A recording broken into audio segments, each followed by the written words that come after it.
kubaha Uwiteka ni ukwanga ibibi. Niba ushaka kubaha Uwiteka, niba wibwira ngo ubaha Uwiteka utaranga ibibi, nta kubaha Uwiteka kuri muri wowe. Ngo njyewe mimi ibintu Didasi yankoreye, mimi Didasi alinifanyia, ngo bazarinda bandenzaho igitaka kunizika ntari nabyibagiwe. kabla siyasahau.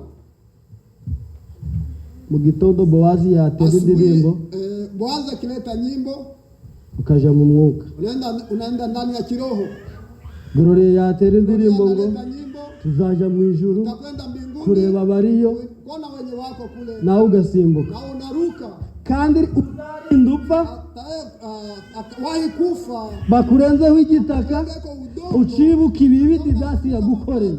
Hano ku isi nta burame buriho, ibyiza biri hakurya, uburame buri hakurya. Niba ubishaka buza ururimi rwawe rutavuga ikibi. apate kutujazia, nukuzenguruka, nikuzunguka, nukuzenguruka, ariko ku nshuro ya karindwi nukuzenguruka karindwi. Siku ambazo zimekwisha, nari ndi mu murima ndi guhinga, nilikuwa shambani nikilima. Ushobora kumbaza uti mbese muri Amerika barahingaga? Unaweza kuniuliza eti Marekani watu wanalima basi?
Tunawasalimu katika jina la Bwana wetu Yesu Kristo. Dushimiye Imana cyane, tunamshukuru Mungu sana itugiriye neza nje nawe, ambaye amedutendea mema mimi na wewe. Izina ryayo lihabwe icyubahiro, jina lake lipewe sifa.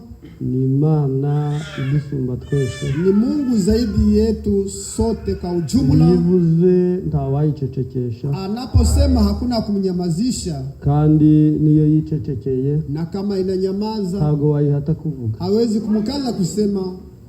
Ni Imana ikora ibyo ishaka, ni Mungu anayetenda kama hitaji yake. Uhereye mu tangiriro ukageza mu byahishuwe mpaka ufunuo, tahandu wawe ni Imana yakoze amakosa. Haweze kuona mahali Mungu alifanya makosa. Ibyo yakoze byose mu tangiriro, yote aliyotenda kwa tangu mwanzo kugeza mu byahishuwe hadi ufunuo, byose birasa, yote inafanana.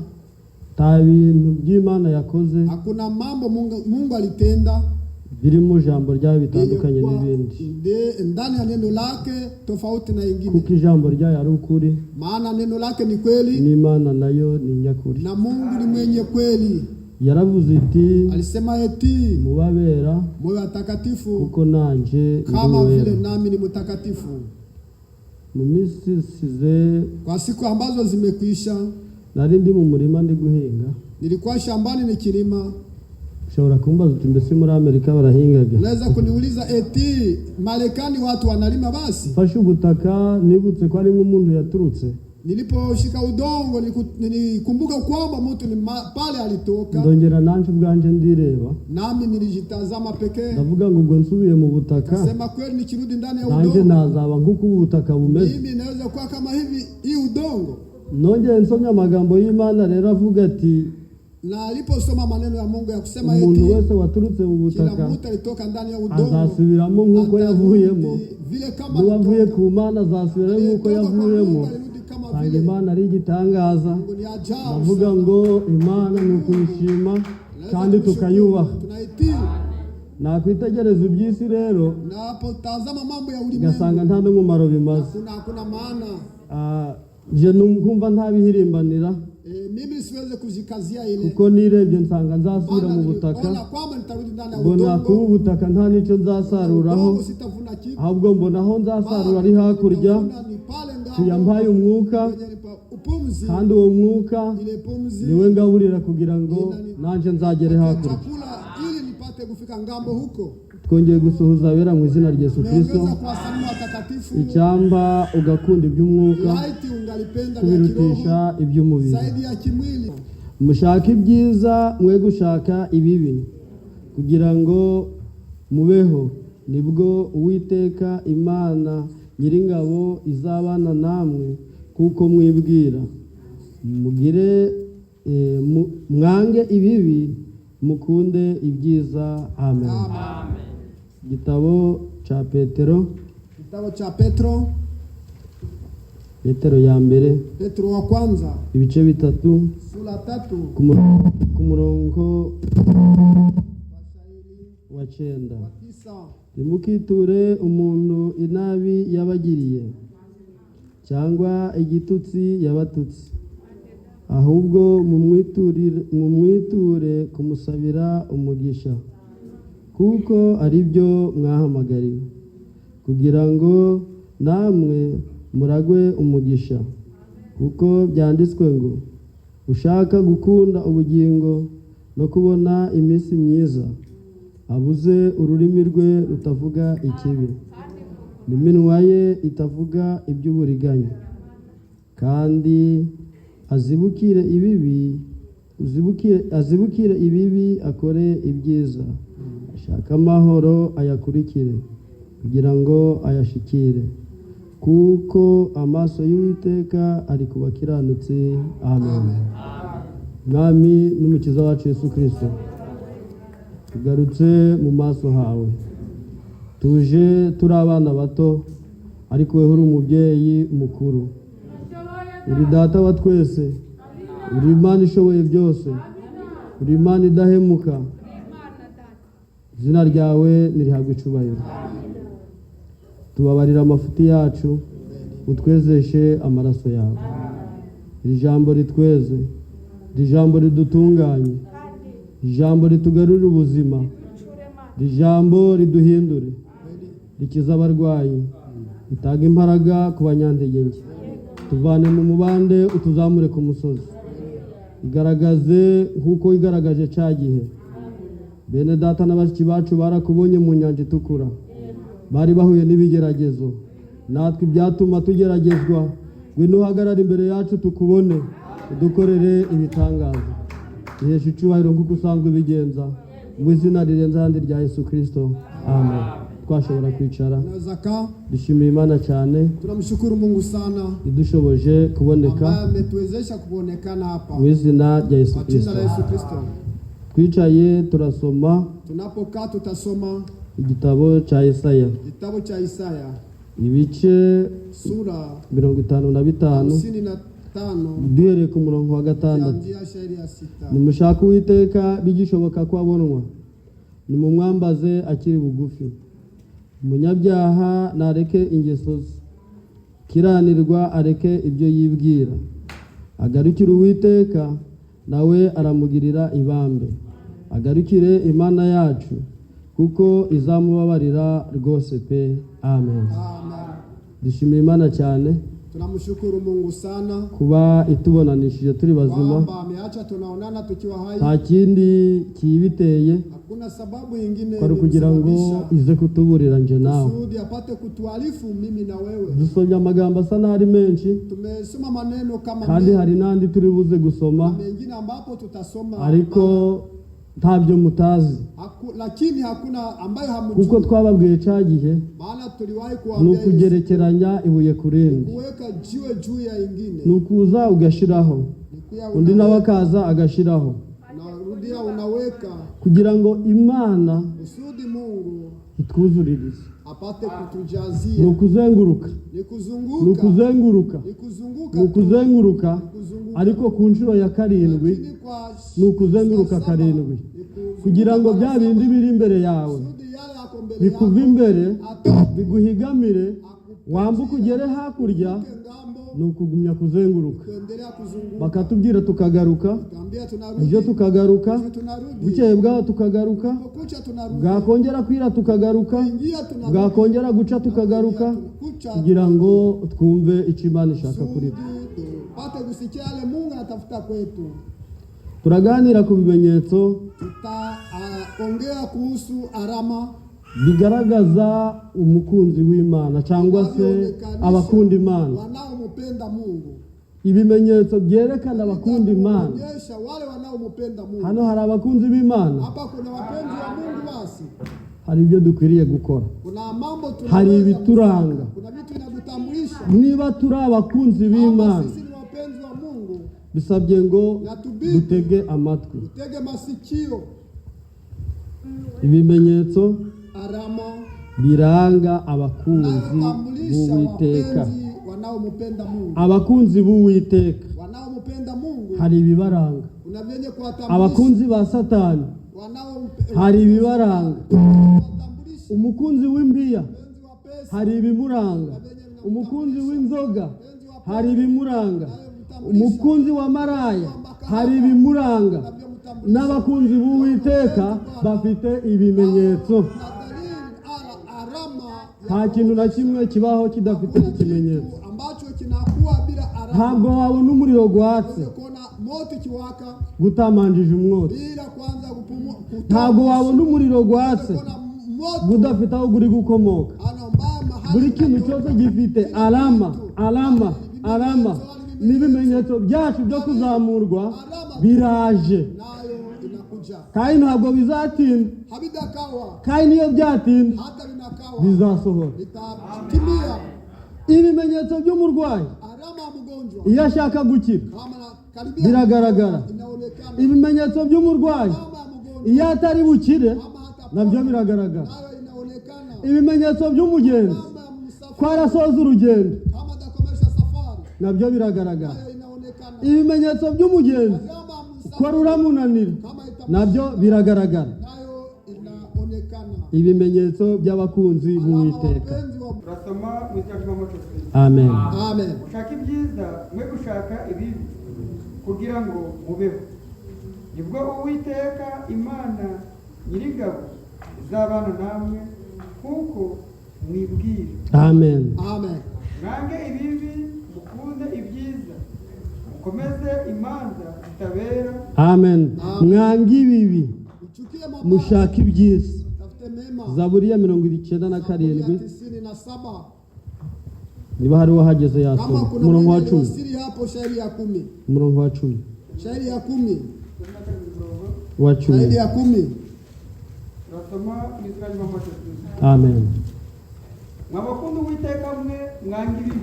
Mwabakunda Uwiteka mwe muramukunze. Mwabakunda Uwiteka mwe mwange ibibi. Katale mabaya. Arinda ubugingo bw'abakunzi be.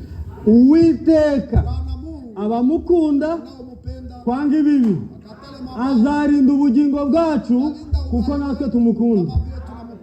Ibimenyetso biranga abakunda Uwiteka n'abakunzi b'Uwiteka mwe mwitandukanye n'ibibi. Akiza amaboko y'abanyabyaha. Akiza amaboko y'abanyabyaha. Umucyo ubibirwa. Aho ugaruke nane bagomba kugarukira. Mwabakunzi b'Uwiteka mwe mwange ibibi. Sina matafsiri yingine ya kuongeza pale. Nta busobanuro mfite bwo kongeraho. Abakunzi b'Uwiteka wapenzi wa Bwana Mungu muyepuke mabaya, mutandukane n'ibibi. Nibwo Imana izashobora yapo Mungu ataweza kukurinda ibikurangamiza vinavyokuzubarisha. Bya bindi byose byari bikwasamiza ni wirinde ibibi ukanga ibibi Uwiteka nawe azagutabara. mwabakunzi b'Uwiteka mwe wapenzi wa Bwana Mungu, nimwange ibibi mabaya mubone kubona ubutabazi. pate kusaidiwa, Kuko byanditswe ngo bali naandikwa eti ushaka ubugingo naye tafuta no gukunda kubona iminsi myiza, kwenda siku nzuri, abuze ururimi rwe ulimi wake rutavuga ikibi. mabaya. Icya kabiri, Ya pili, n'iminwa ye itavuga iby'uburiganya. mambo ya uhira. Truwa, Tatu, kandi pia azibukire ibibi achane na mabaya, akore ibyiza. tende mazuri, Katre, ashaka amahoro atafute amani, ayakurikire kugira ngo ayashyikire. Abakunzi b'Uwiteka mwange ibibi, mabaya.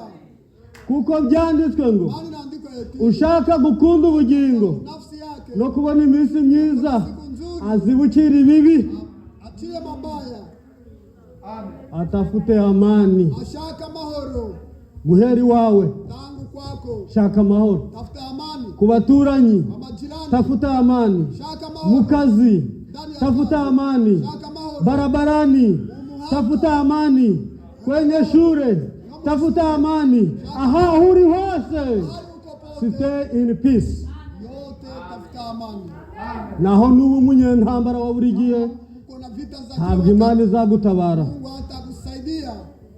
Mwabakunzi b'Uwiteka mwe Wa Mungu nyote mwange ibibi. chukie mabaya, Muri abakunzi b'Uwiteka mbifurije kwanga ibibi urunuka, mabaya yote, mbifurije gushaka amahoro, pia kutafuta amani, mbifurije gukurikira amahoro, kufuata amani, mbifurije gufata amahoro kushika amani, no kuyashikira, pokea kugira ngo Uwiteka abanyabyaha barebe igitsure, ariko weho wamaje kwirinda ibibi. Ni bande bakunze kwirinda ibibi? Imana ibibahe mu izina rya Yesu Kristo. Mwabakunzi b'Uwiteka mwe mwange ibibi. chukie mabaya.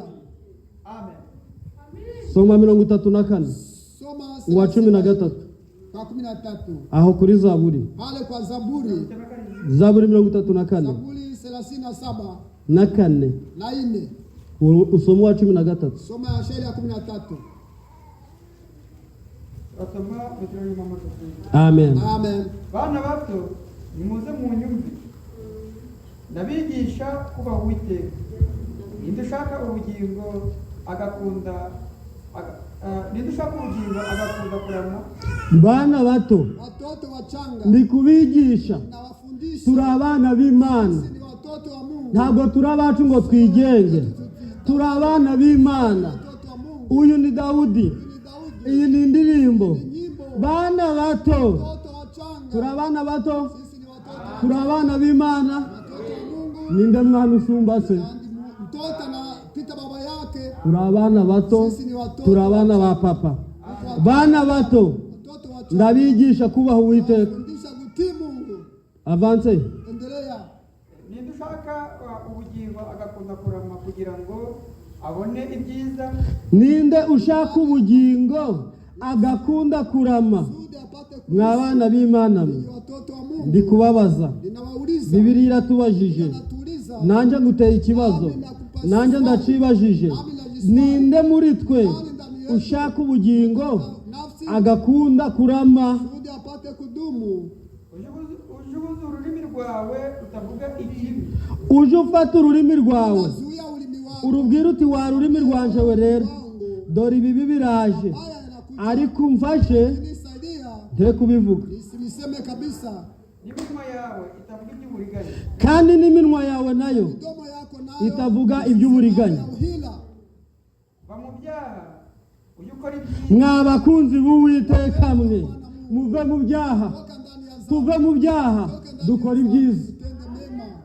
Ariko kuki twaba imbata z'ibyaha? Sasa tunakuwa watu Turi abakunzi b'Uwiteka, turi abana b'Imana. watoto wa Mungu. Bana bato mutega amatwi, Tegeni masikio, muve mu byaha, toka ndani ya dhambi, mukora ibyiza. tenda mema. Ni bande bashaka kuva mu byaha? Tafuta kutoka ndani Ni ya bande bashaka gukora ibyiza? Ndi kubona hariho n'abatabishaka. wenye hawataki. Va mu byaha Toka ndani ya uje ukora ibyiza. twende kutenda Kino mema. ntabwo ari igihe cyo guhendahenda. Wakati wa kubembeleza, Iki ni igihe ni wakati cyo kuva. ya kutoka. Twavuyeyo, ariko binasaba ngo tugumye tuveyo, Tuendelee kutoka, dutandukane n'isi. tengane na ulimwengu. murabikunze Mnavipenda. kubera isi Sawa ulimwengu. iragukurura Kokota. ariko aho ikujana Lakini kwenye nakuchukua. hari igihe uzagera ku iherezo ryaho wumva utahashaka Unaona haupapeli. bitagishoboka Haiwezekani. ariko bigishoboka Kati nawezekana. va mu byaha Toka ndani ya dhambi. ushaka amahoro Na amani. uyakurikire kugira ngo uyashikire. Tupate kuyapokea. 16 16. amaso y'Uwiteka ari ku bakiranutsi n'amatwi ye ari ku butaka kwabo. 17 17. Igitsina cy'Uwiteka kiri ku bakora ibyaha kugira ngo amareho kwibukwa kwabo mu isi. ni ukuvuga ngo abo mu isi Kwamba ulimwengu. twebwe ntabwo turi abo mu isi, Sisi sio wa ulimwengu. twebwe mu isi turi kuvayo. Sisi tunatoka Abo mu isi turi tubasiga mu isi yabo kugira ngo Imana nimara kubona twamaze kuvayo tumetoka kwibukwa kwabo kute kuzongera kubaho. tuweze kukua tena. Munakumbuka Mnabyibuka Abisirayeli wana wa Israeli bari mu gihugu cya Egiputa, walikuwa Misri, uwamwishe wa nyuma wanyisha ataravana ikirenge mu nyanja itukura nta kimana yakoze. Kandi mu Misiri ndani ya Misri hari umuhanuzi ukorana n'Uwiteka, pamoja na Mungu. Imana ikavugana nawe, nawe akavugana n'Imana kandi akavugana n'ubwoko.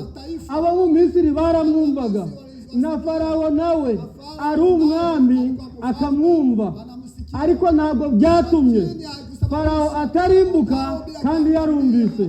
Isi iri kutwumva, isi iri kutureba, ariko ku iherezo bazasigara mu isi abera b'Imana bamajije kwambuka, kandi barumvise nawe barumvise, ariko ntabwo bashaka kubivamo.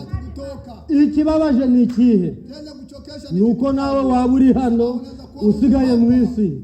Ndakurarikira kuri uyu mugoroba ngo wa mukunzi w'Uwiteka we, va mu isi, wino kwa Jambo agutengeneze. Jambo ni umunaguzi, arakunanura, akakunyorosha, akagushyira ku murongo. Mwa bakunzi b'Uwiteka mwe, mwange ibibi, kuko nababwiye nta bundi busobanuro nabona. Naweza kupata Ikibi ni ikihe? baya ni gani? Bibiliya iti Biblia eti munesheshe ikibi icyiza, msindishe kibaya kizuri, mwige gukora neza, mwange ibibi. katae mabaya. Igitsure cy'Uwiteka kiri ku nkozi z'ibibi. Uwiteka agiye gukuraho Anaenda kwibukwa kwabo mu isi. kwa watu wa ulimwengu. Farawo yarumvise, Wala walisikia, abo mu Egiputa Misri barumvise, walisikia, abasirikare bakuru barumvise, walisikia, abagaba b'ingabo barumvise, makamanda wa majeshi na Farawo ubwe yarumvise, ariko yanga gushyira mu bikorwa. kutia ndani ya Arebye ukuntu akurikiye Abisirayeli, wana wa Israeli. nta n'umunsi na gumwe Hata siku moja inyanja yigeze yigabamo kabiri, kama la pili yigabyemo kabiri, agumya kugira ubuhumyi, endelea kuwa na upofu. yanga kubareka, Alikatala yanga no kuacha kwihana, na kutubu, ahubwo umujinya bali kasirani ubwo gwatumye ahera mu nyanja, yaacha na wakia ndani ya bahari hamwe n'ingabo ze pamoja na majeshi n'amagare ye wake, na mabaskeli n'amafarashi. yake, na mafarashi. Birababaje kumva ijambo ry'Imana uyu munsi ugasubirayo uko waje. Ariko mwene data mushiki wanje, niba ukunda Uwiteka ukaba uri umukunzi w'Uwiteka, va mu byaha, Toka ndani ya zambi, ushaka amahoro, tamani uyakurikire yafate kugira ngo uyashikire, upate kuyapokea. kuko igitsure cy'Uwiteka Sababu kasirani ya Mungu kiri ku nkozi wenye z'ibibi. watenda mabaya. Yesaya 40 Isaya 40 25 25 umurongo wa 25 Isaya 25 wonyine. ayo pekee. Izina ry'Uwiteka. Amen. Amen. Nuko rero mwangereranya nande twabana? Imana twayigereranya n'iki? N'iki Imana itatubwiye? Kitu gani Mungu akufanya Mwa bakunzi b'Uwiteka mwe, Imana twayigereranya n'iki? nini? Niko Uwiteka aba. Uwiteka niwe ubajije ikibazo, Bwana Mungu anauliza ntabwo ari Gerard ukibajije, ntabwo ari Didasi, ntabwo ari Venuste, ntabwo ari Bowazi, ntabwo ari Obedi. Uwiteka niwe ubajije ikibazo. swali Repete. Rudia ndani. Nuko rero mwangereranya nande twabana ni Uwiteka aba. Mwangereranya nande twahwana ni Uwiteka abaza. Ko naciye inyanja itukura nkayicamo kabiri, Abisirayeli bakambuka amazi hepfo andi ruguru, mwangereranya nande? Ni Imana yacu, ni Imana itagereranywa, ni Imana itari ikigirwamana. Ibyo yagambiriye izabikora. Izambutsa itorero kino kirere ari uko byirinze ibibi. Tawundi uzakwambutsa. Hakuna mwenye atakuvukisha. Matendo yako Ibikorwa byawe mazuri itakutengenezea njia.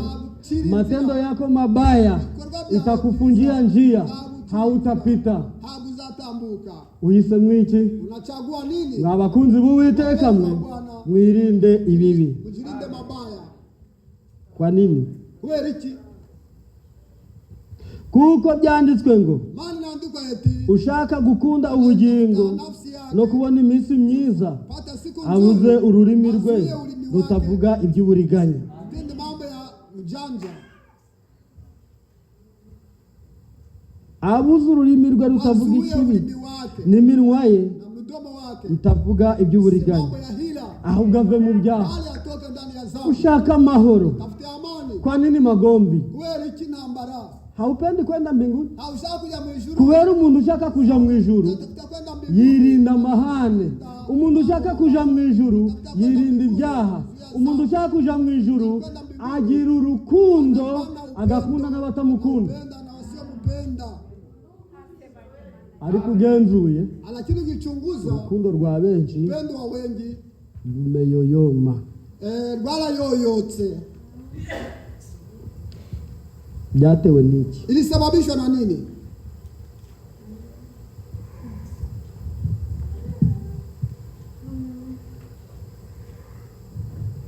Ninde ushaka ubugingo agakunda kurama? Nani atafuta mani kusudi apate kuishi? Kugira ngo abone ibyiza. Kusudi apate mazuri. Ninde ushaka ibyiza? Nani atafuta mazuri? Hano kuri iyi si nta byiza biriho.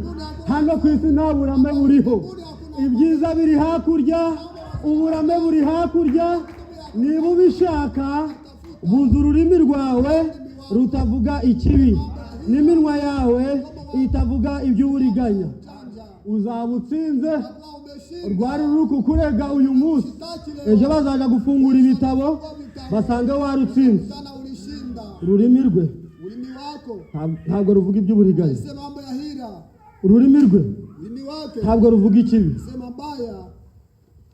None turamurega iki? Sasa tunamshtaki nini? Yatsinze. Alishinda. None wazana sasa wakuleta kitabu cy'abavuga ibyiza. Watu wanate hari yasangamo nawe urimo.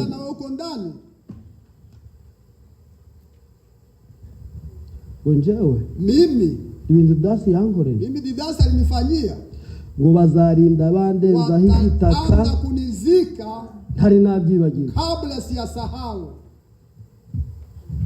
Mu gitondo Boazi yatera indirimbo, Boazi akileta nyimbo ukaja mu mwuka, unaenda ndani ya kiroho. Gloria yatera indirimbo ngo tuzaja mu ijuru kureba bariyo, kona wenye wako kule, nawe ugasimbuka, na unaruka kandi uzarinda upfa wahi kufa bakurenzeho igitaka ucibuka ibibi Didasi yagukoreye. Mbinguni ya baba yako ya muyomba. Mwabakunzi b'Uwiteka mwe, mwanga ibibi. Ni bande bafatanyije nanje kubyanga? Imana ibahe umugisha mu izina rya Yesu Kristo. Abefeso 5:6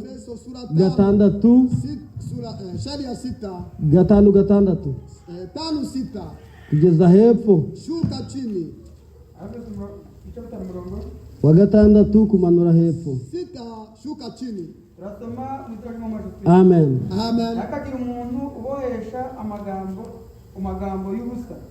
Hateye kugira umuntu ukosha ngo barunaka bakoze ibyaha bari muri Bibiliya turabasoma tukabasangamo. Hateye kugira umuntu ukosha ngo Nowa yanyoye urwagwa nuko arunyoye harya bigenda bite? Ilikuwa je? kuko ibyo ari byo bizanira umujinya w'Imana. Ibyo hataye kugira umuntu ugushuka, hataye kugira umuntu ukosha, wa mukunzi w'Uwiteka we anga ibibi, hataye kugira umuntu ukosha. Ibimenyetso biranga abakunzi b'Uwiteka, hataye kugira umuntu ukosha, hataye kugira umuntu ugushukashuka, kuko ari byo bizanira Imana umujinya wo kukurakarira.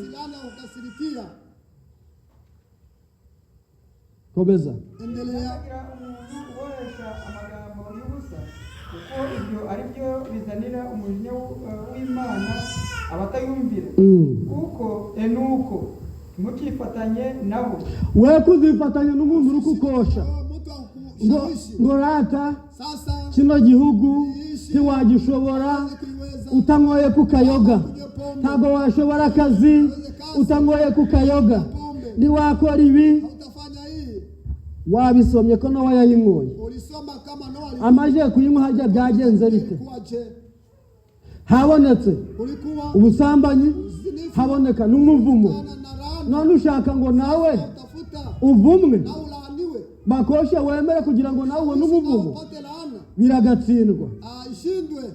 Hataye kugira ubohesha amagambo ye.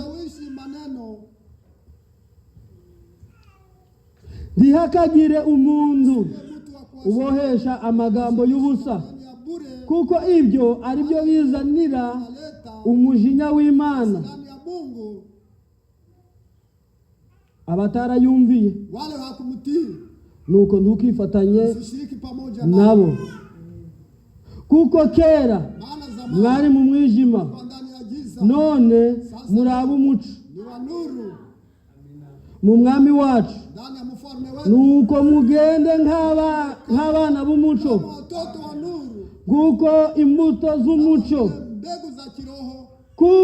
imbuto z'umuco ari ingeso nziza zose no gukiranuka n'ukuri. Mushakashake uko mwamenye ibyo Umwami wacu ashima. Buri muntu wese wateranye yange ibibi, ahubwo ashakashake ibyo Imana ishima, rata ari byo akora. Bisabye ngo nabyo mbibigishe. Shakashaka ibiragukominikana hamwe n'Imana, ugakumvira uhuza n'Imana. Wabwira Imana uti ngize ingorane runaka, Imana ikakureba igasanga biraguhuza nayo ari ugukiranuka kwawe. Nukiranuka imbere y'Imana, icyo uzasaba cyose uzagihabwa. Imana yacu iratanga, ntabwo yimana. Hera aho wari ugeze, wenda Bibiliya yanyu ntabwo iri guhuza n'iyawe. Wa munani. Shairi ya 8. Kuko kera mwari mu mwijima, none mukaba muri mu mucyo mu Mwami wacu. Nuko mugende n'abana b'umucyo, kuko imbuto z'umucyo ari ingeso nziza zose no gukiranuka n'ukuri. Amen. Mushakashake uko mwamenya ibyo Umwami ashima. Amina. Soma ugeze ku murongo wa 13. Soma ufike kwa shairi ya 13. Fatanye n'imirimo y'umwijima itagira umumaro, ahubwo muyihane. 12. Kuko ibikorwa nabo rwihishwa biteye isoni no kubivuga, ariko byose iyo bitangajwe n'umucyo nabyo ubwabyo bihinduka umucyo. Kuko ukiraniwe kuko ikimurikiwe n'umucyo cyose gihinduka umucyo. Amen. Ibintu byose ushobora gukora, vitu vyote ambavyo udatenda, Biblia iti ibyo ngibyo ile yote biri kubabaza Imana, bigatuma utabakomunike nayo n'abandi ubwabo, bibateye isoni no kuba babivuga. Ibintu biteye abantu isoni no kubivuga nibyo urakomeza kugenderamo. kutembelea ndani. None ko Imana igiye kubishira ku muco bigashyirwa ahagaragara, umuhisi n'umugenzi akagenda ari kubireba, Utabiona. utapata faida gani? Uzabona nyungu ki? Mwabakunzi b'Uwiteka mwe, Bwana Mungu. mwanga ibibi Katale mabaya. mushaka ibyiza, Mpe mazuri. kuko ari byo Uwiteka ashima. Mungu anasifia. Mbese murabikunze? Basi mnavipenda. Igitabo c'Imigani Kitabu cha Mezari. ibice 8:13 Shairi ya 13. uzawusimbuke usome n'uwa 17. Usome na 17. Ibimenyetso byerekana abakunzi b'Uwiteka. Alama inaonyesha wapenzi wa Mungu. Migani 8 Migani sura 8. 13 Shairi ya 13. urasimbuka usome n'uwa 17. Tasoma na 17. Barasoma mujanye muri Kristo. Amen. Kubaha Uwiteka ni ukwanga ibibi. Kubaha Uwiteka. Mwabakunzi b'Uwiteka mwe, nimwange ibibi Mabaya. mukora ibyiza. Tende mazuri. Kubaha Uwiteka rero nibura umukunzi w'Uwiteka kugira ngo ugaragaze kumwubaha, ntabwo ari ukugenda witonda. Ba padiri barakurusha, Na bakasisi wanao. ba bishop barakurusha. Bishop nao wanalifanya. Kubaha Uwiteka, Shilinda mabaya. ninde ushaka kubaha Uwiteka? Mti Mungu. Amen. Wirinde ibibi. Shilinde mabaya. Igihe Uwiteka Na Mungu. yavuganye na Satani, Ongea na Ibilisi. yamuratiye umugaragu we Yobu, Mtumishi wake Yubu. aramubwira ati, mbese Satani Ibilisi. uraturuka he? Toka wapi? Satani aramusubiza ati, Nani akajibu? nawe ubwe yari azi ko ari inzererezi. Alijua kama ni mtu akawayawaya. Uzi ngo Satani agira amahoro, Shetani yirirwa azerera. Aravuga ati, asema eti aho witegereje umugaragu wanje Yobu ukuntu ari umukiranutsi, mwenye haki yamurase kubera iki? mtaka kwa njia nini? Uwubaha Uwiteka wese yirinde ibibi. Azilinde mabaya. Amen. Komeza. Endelea. Ubwibone n'agasuzuguro ni inzira y'ibibi. Subira haruguru. Rudi juu. Kubaha Uwiteka ni ukwanga ibibi. Kubaha Uwiteka ni ukwanga ibibi. Niba ushaka kubaha Uwiteka, niba wibwira ngo wubaha Uwiteka utaranga ibibi, Bila kuchukia mabaya. nta kubaha Uwiteka kuri muri wowe, Mungu kwenye uracasuzugura. na unazalao. Komeza. Endelea. Ubwibone n'agasuzuguro ni inzira y'ibibi. Muracashakisha ibindi bibi. Katika mengine basi. Ubwibone, Tukuza. Ubwibone ubwibone, Jiona na kujitapa. ubwibone, Jiona. kumva ko ari wowe, Jani wewe. kumva ko nta wundi ugusumba, nibyo byamanuye Satani Shusha Ibilisi. bimutura hano ku isi. Tumbukiza ulimwengu. Yari umucuranzi, yari umuririmbyi, ariko ubwibone bwe Chini kujiona kwake. buramushuka. Ikamdanganya. Yumva ko yakwimura asenyere ku ntebe, Hamisha Bwana Mungu kwa kiti chake. aba aramuhurutuye rero, Akamuondoa. kuko yavuze ati, nta zindi mana mu maso hanje. Ndani ya miungu mbele macho. Satani yizamuye rero, Alipojitukuza. ubwibone bwari butumye yumva ko nawe yaba Imana. Naye anaweza kuwa Mungu. Komeza. Endelea. kubaha Uwiteka ni ukwanga ibibi. Ubwibone n'agasuzuguro ni inzira y'ibibi. Akanwa k'ubugoryi nibyo nanga. Akanwa k'ubugoryi. Hari ibintu by'Imana idashaka no kumva bivuye mu kanwa kawe. Hari ibintu Imana idashaka kumva bivuye mu kanwa kanje. Iby'Imana ikeneye ngo bive mu kanwa kanje ni ibirampuza n'Imana. Imana ikareba koko ko nanje mu mutima wanje harimo kuyishaka no kuyikunda no gukunda iby'Imana ndetse no kuyubaha. Murabishaka? Twiyambure ubwibone, twiyambure agasuzuguro, Salau. tuba abakunzi b'Uwiteka. Wapenzi wa Bwana. 17. 17. Nkunda abankunda. Uwiteka niwe ubivuze, ntabwo ari nje. Ubwibone bw'umuntu nibwo buzamutandukanya n'Imana, ariko Imana ubwayo iravuze iti, Bwana Mungu ntabwo napfa gukunda umuntu. siweze kupenda Mungu. Ntabwo Imana yagukundira ubusa, kandi ntabwo yakwangira ubusa. Iramanza ikugerageze, irebe muri wowe niba nawe uyikunda. Nisanga utayikunda, nayo izakwereka ko ari Imana. Itakuonesha kwamba ni Mungu. Nkunda abankunda, Penda wanaonipenda. kandi abanshakana umwete nibo bazambona. Wa mukunzi w'Uwiteka we, kunda Uwiteka kandi umushakana umwete niho uzamubona. Ibimenyetso biranga abakunzi b'Uwiteka: mwanga ibibi, abubaha Uwiteka mwanga ibibi, abubaha Uwiteka mukunde Uwiteka, kuko byanditswe ngo ushaka ubugingo agakunda kurama abuza ururimi rwe rutavuga ikibi n'iminwa ye itavuga iby'uburiganya. Ashaka amahoro ayakurikire kugira ngo ayashikire. Subira muri Yesaya 55 umurongo wa 6 wonyine.